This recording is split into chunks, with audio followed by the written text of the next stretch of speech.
Channel. I hope everybody is having a wonderful Wednesday. Thank you so much for stopping by, guys.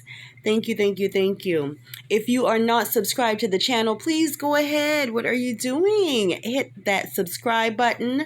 Thumbs up the video for your girl. It doesn't cost you a thing. And turn on those post notification bells so that you guys are notified each and every time I come through. So let's go ahead and get right into it. First of all, I want to give condolences to TakeOff's mom, his family, and his friends. I know that right now this is an extremely hard time for you guys. For something like this just to come up and out of the blue, out of nowhere, and to happen to somebody that pretty much has entertained for a long while now, but has remained keeping his life private. I love that about him.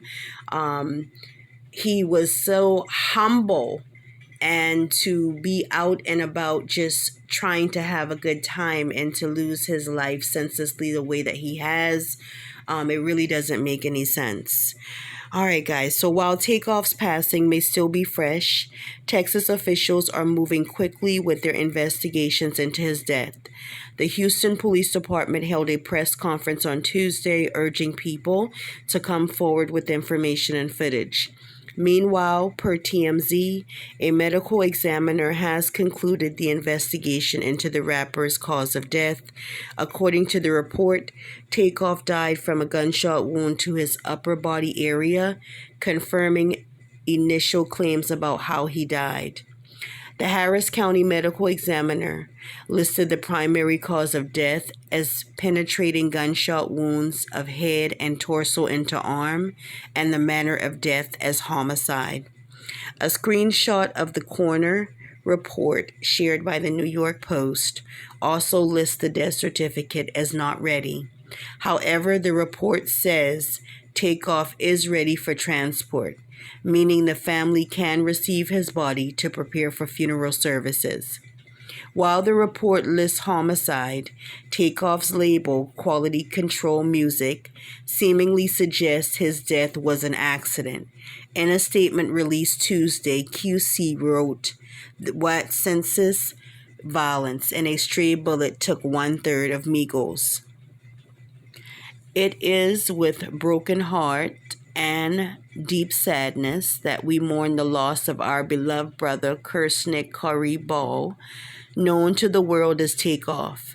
Senseless violence and a stray bullet has taken another life from the world, and we are devastated. Please respect his family and friends as we all continue to process this monumental loss. The label's CEO, Perry P. Thomas, also spoke on TakeOff shortly after the statement's release.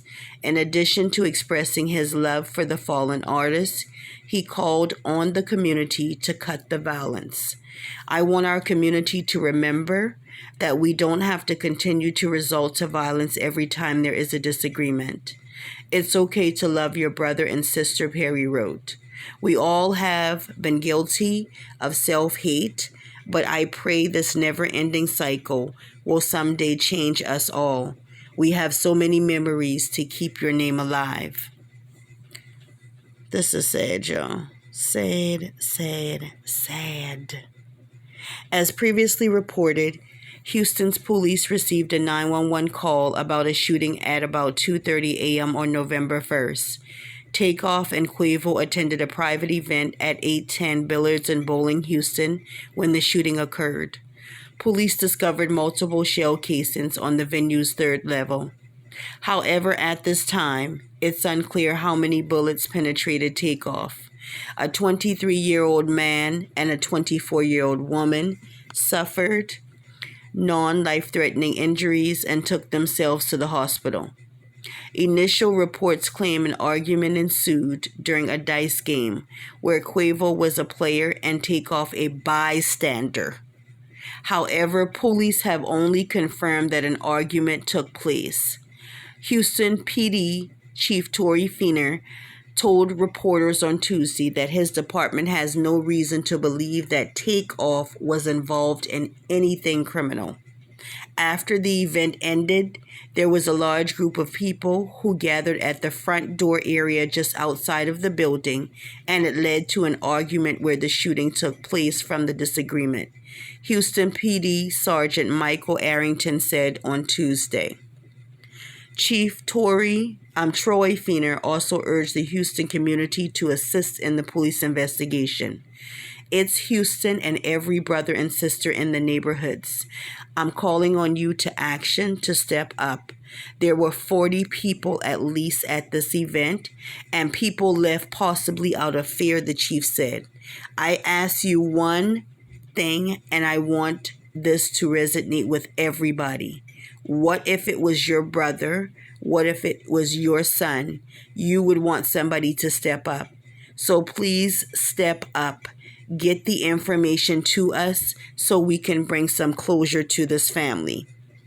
The New York Post claims that police have one person of interest in custody, but such an update hasn't yet made public by the department. The story is still developing. Guys, violence and guns, it's gotten way out of control, way out of control.